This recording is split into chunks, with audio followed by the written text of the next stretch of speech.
Dans ton royaume, souviens-toi de nous, Seigneur, lorsque tu viendras dans ton royaume.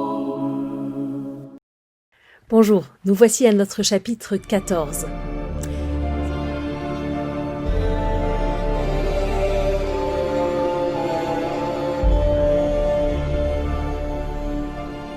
En ce temps-là, Hérode, qui était au pouvoir en Galilée, apprit la renommée de Jésus et dit à ses serviteurs : « Celui-là, c'est Jean le Baptiste. Il est ressuscité d'entre les morts, et voilà pourquoi des miracles se réalisent par lui. » Car Hérode avait fait arrêter Jean, l'avait fait enchaîner et mettre en prison. C'était à cause d'Hérodiade, la femme de son frère Philippe. En effet, Jean lui avait dit : « Tu n'as pas le droit de l'avoir pour femme. » Hérode cherchait à le faire mourir, mais il eut peur de la foule qui le tenait pour un prophète. Lorsque arriva l'anniversaire d'Hérode, la fille d'Hérodiade dansa au milieu des convives et elle plut à Hérode. Alors il s'engagea par serment à lui donner ce qu'elle demanderait. Poussée par sa mère, elle dit : « Donne-moi ici, sur un plat, la tête de Jean le Baptiste. » Le roi fut contrarié, mais à cause de son serment et des convives, il commanda de la lui donner. Il envoya décapiter Jean dans la prison. La tête de celui-ci fut apportée sur un plat et donnée à la jeune fille qui l'apporta à sa mère. Les disciples de Jean arrivèrent pour prendre son corps, qu'ils ensevelirent, puis ils allèrent l'annoncer à Jésus. Quand Jésus apprit cela, il se retira et partit en barque pour un endroit désert, à l'écart. Les foules la prirent et quittant leur ville, elles le suivirent à pied. En débarquant, il vit une grande foule de gens. Il fut saisi de compassion envers eux et guérit leurs malades. Le soir venu, les disciples s'approchèrent et lui dirent : « L'endroit est désert et l'heure est déjà avancée. Renvoie donc la foule, qu'ils aillent dans les villages s'acheter de la nourriture. »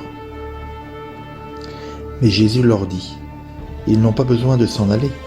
Donnez-leur vous-même à manger. » Alors ils lui disent : « Nous n'avons là que 5 pains et 2 poissons. » Jésus dit : « Apportez-les-moi. » Puis, ordonnant à la foule de s'asseoir sur l'herbe, il prit les 5 pains et les 2 poissons, et levant les yeux au ciel, il prononça la bénédiction.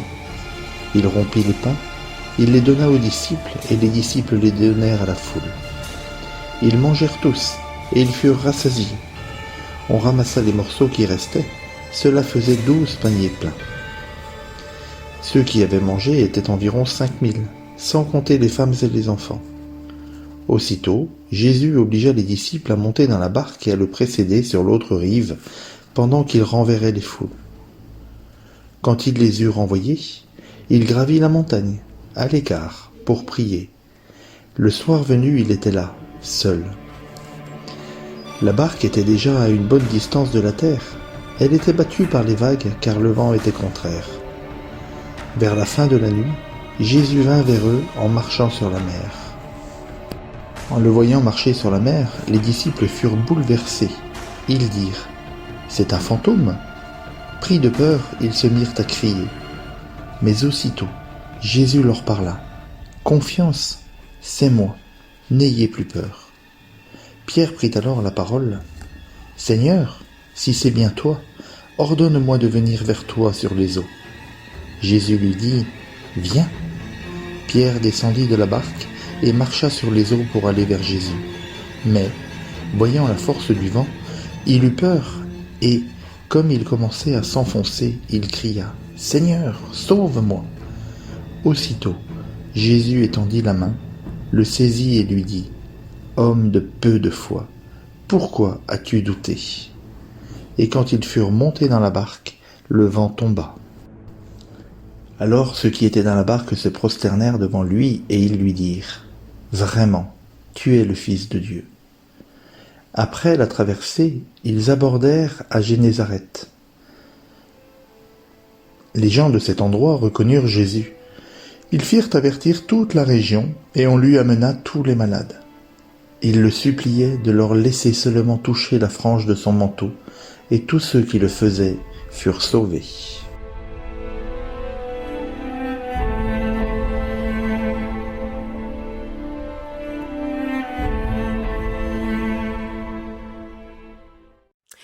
Ce chapitre 14 commence avec la mise à mort de Jean-Baptiste par Hérode. Donc Matthieu, comme les autres synoptiques, c'est-à-dire comme Luc et Marc, place dans son évangile la prédication et la mort du précurseur, qui est Jean-Baptiste. Et il le fait ici, au versets 1 et 2, d'une manière qui est assez froide. Il n'y a pas d'émotion, c'est de façon assez pudique. C'est comme si l'un meurt, Jean-Baptiste, et l'autre continue sa mission, Jésus. Et ce n'est que lorsqu'il voit les foules qu'on va retrouver des sentiments. Les foules vont remuer les entrailles du Christ, nous dit le verset 14. Jésus ne s'appesantit pas sur le passé, même s'il est dramatique. Il sait que ce qu'a fait Jean-Baptiste correspond à sa personnalité, qui était droite et sobre, habité de Dieu qu'il était. Mais Jésus, lui, doit se préoccuper de la foule qui est décrite en opposition à Jean-Baptiste, c'est-à-dire hésitante, malade et perdue. Alors, il part leur donner le cœur de son mystère et de son ministère, qui est le pain de vie. Donc à partir de maintenant, jusqu'au chapitre 16, les paroles et les actions de Jésus vont toucher le pain. On va avoir 2 multiplications des pains, il y aura l'épisode de ne pas donner de pain aux petits chiens, les miettes qui tombent de la table, le levain des pharisiens, c'est ce qu'on appelle la section des pains. Dans ce chapitre 14, les versets 13 à 22 nous parlent de la première multiplication des pains. Donc, l'ayant appris, Jésus se retira. On commence par le fait que Jésus vient d'apprendre la mort de Jean-Baptiste et donc devant le danger que représente la mort de Jean-Baptiste, parce que ça veut dire que le prochain sur la liste c'est lui, puisqu'il continue cette mission de Jean-Baptiste, le geste de la multiplication des pains en fait va être lié à la mort de Jean-Baptiste. Sur fond de ministère de guérison, Jésus vient ici poser un geste qui n'est pas nécessaire. C'est vrai, il y avait la possibilité d'aller acheter à manger. Mais pour que les gens aillent acheter à manger, il aurait fallu les renvoyer. Si on les renvoie, elles vont s'en aller, donc elles ne seront plus en présence de Jésus.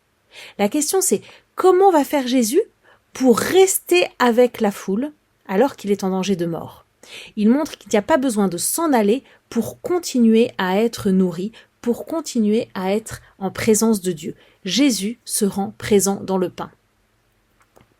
Voilà, on commence un petit peu à sentir que l'Eucharistie arrive. Le besoin ici porte sur le départ donc. Donnez-leur vous-même à manger, mais comment peut-il dire cela puisqu'ils n'ont pas de quoi? En fait, c'est pas un défi. Jésus vient révéler aux apôtres qu'ils ont de quoi nourrir les foules. Humainement, c'est peu de choses, mais c'est suffisant. Et là, Jésus leur ordonne de nourrir les foules. Alors, on est sur le côté juif du lac de Tibériade, c'est sur l'herbe au printemps, d'accord?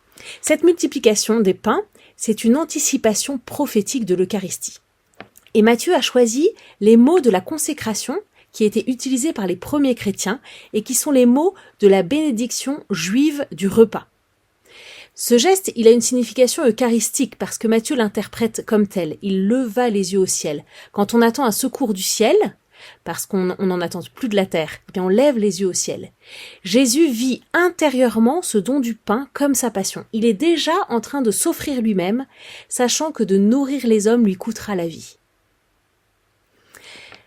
Et rompre le pain, c'est un geste typiquement pascal. Tout ce mystère eucharistique trouvera son sens à Pâques, sa propre Pâques, mais aussi dans le miracle de la manne. Alors là, on nous dit qu'il y a 5 pains et 2 poissons.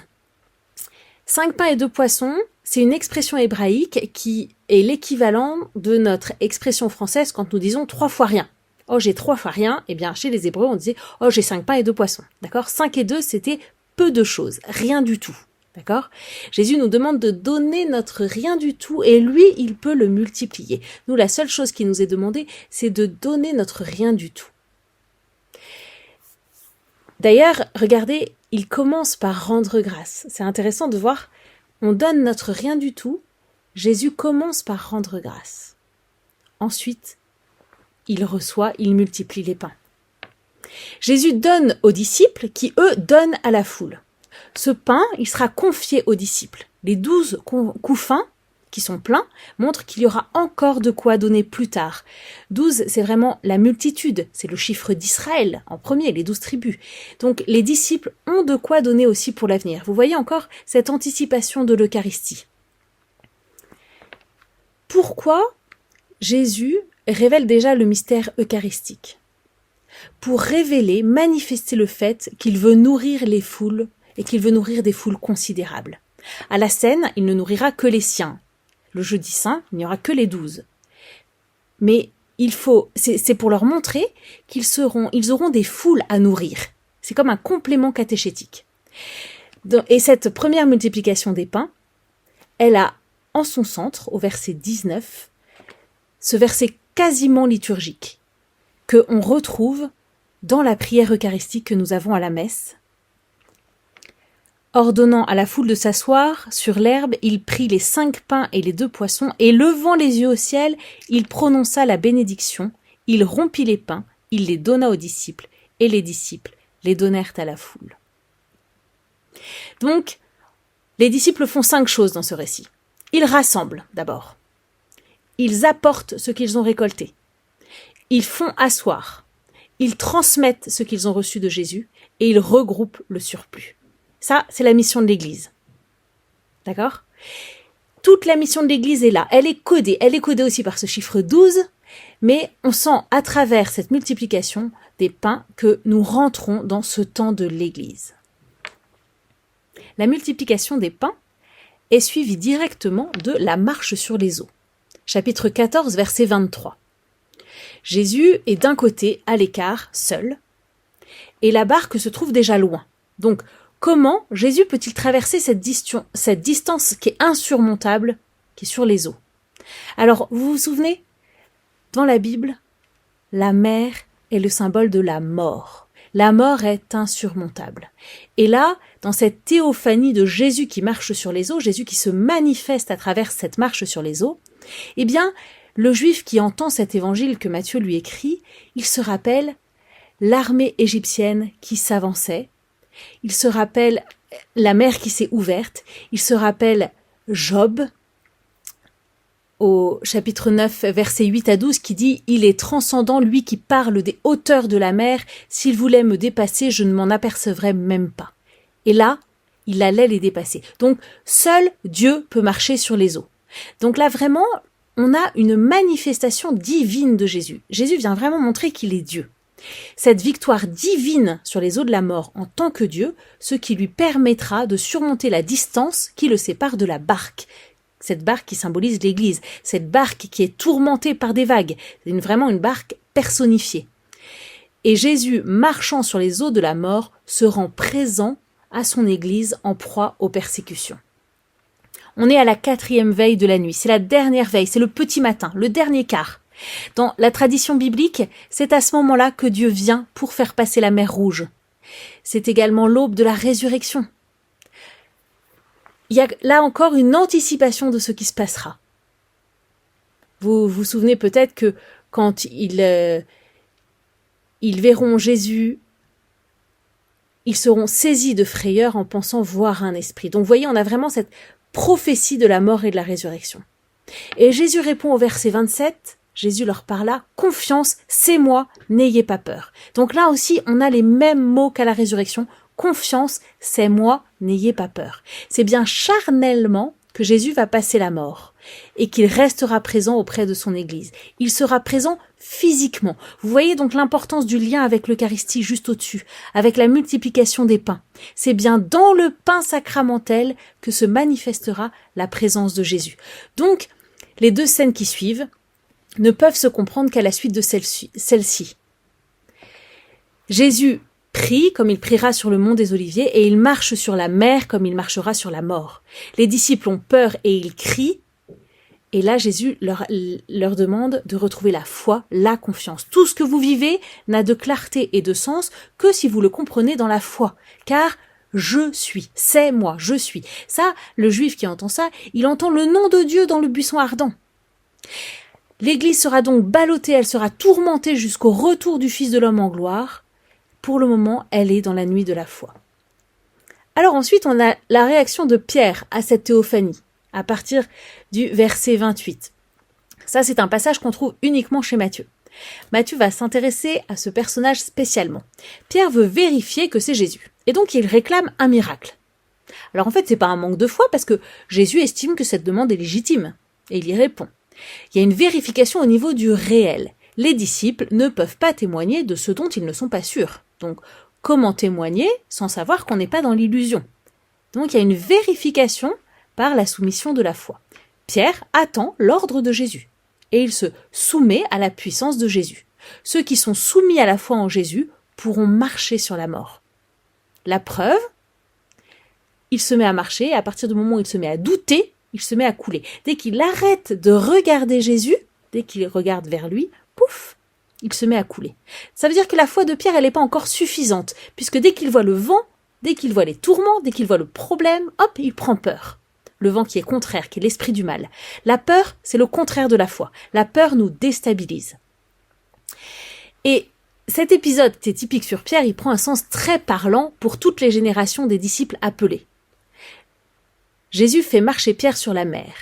Mais pas parce que Jésus le voulait, mais parce que Pierre doutait. Si c'est bien toi. Le doute est vaincu par une expérience. Et seul Pierre a fait cette expérience. Comme seuls les apôtres le verront, le Christ ressuscité. L'Église croit Pierre, car nous sommes dans la même Église que Pierre. La foi, c'est pas seulement croire en Jésus ressuscité, mais c'est croire en l'Église qui confesse Jésus ressuscité. Donc là, on a Pierre qui descend de la barque, qui marche sur les eaux, en suivant Jésus, c'est-à-dire en étant un bon disciple. Mais dès que son regard quitte Jésus, il rencontre le vent, il rencontre le mal, peut-être même le malin, et là il coule. Quelle parabole. Alors Jésus le traite un peu de mini-croyant à ce moment-là, d'hésitant. Et il vient sauver les mini-croyants, les hésitants que nous sommes en nous prenant par la main. Et ça, il le fait par sa résurrection.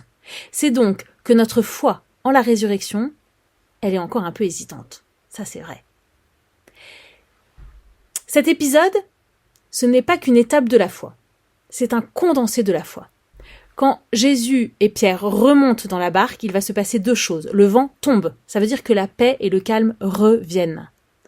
Je vous laisse ma paix, je vous donne ma paix. Et donc, on a la foi en l'identité de Jésus qui est confessée, puisqu'ils le reconnaissent comme le Fils de Dieu.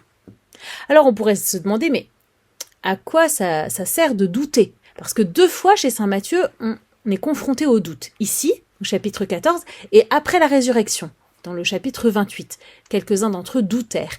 Parce que le doute est fondamental sur la puissance de la résurrection, sur la réalité de la résurrection du Christ. C'est de douter qui permet de croire. Sinon, c'est une évidence.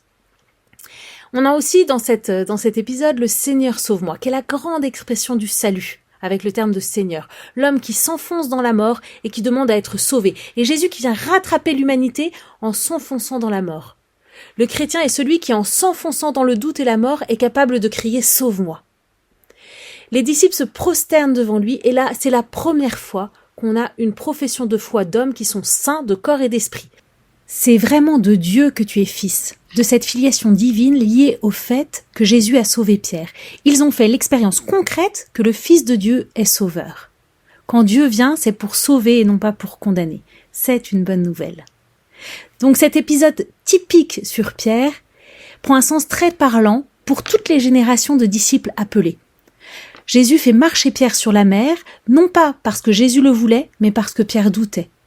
Le doute est vaincu par une expérience. Seul Pierre a fait cette expérience, comme seuls les apôtres le verront et verront le ressusciter, mais l'Église croit Pierre, car nous sommes dans l'Église de Pierre. La foi, c'est pas seulement de croire en Jésus ressuscité, c'est aussi de croire en l'Église qui le confesse. Pierre, il descend de la barque, il marche sur les eaux en suivant Jésus, c'est-à-dire en étant un bon disciple. Mais dès que son regard quitte Jésus, il rencontre le vent, il rencontre le mal, peut-être même le malin, et il coule. C'est une vraie parabole. Jésus le traite de mini-croyants, d'hésitants, mais Jésus vient sauver les mini-croyants hésitants en nous prenant la main, et il le fait par sa résurrection. C'est donc que notre foi en la résurrection est hésitante. Bah oui, c'est bien ça. Cet épisode, ce n'est pas qu'une étape de la foi, c'est un condensé de la foi. Quand Jésus et Pierre remontent dans la barque, le vent tombe, la paix et le calme reviennent, la foi en l'identité de Jésus est confessée.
Hérodes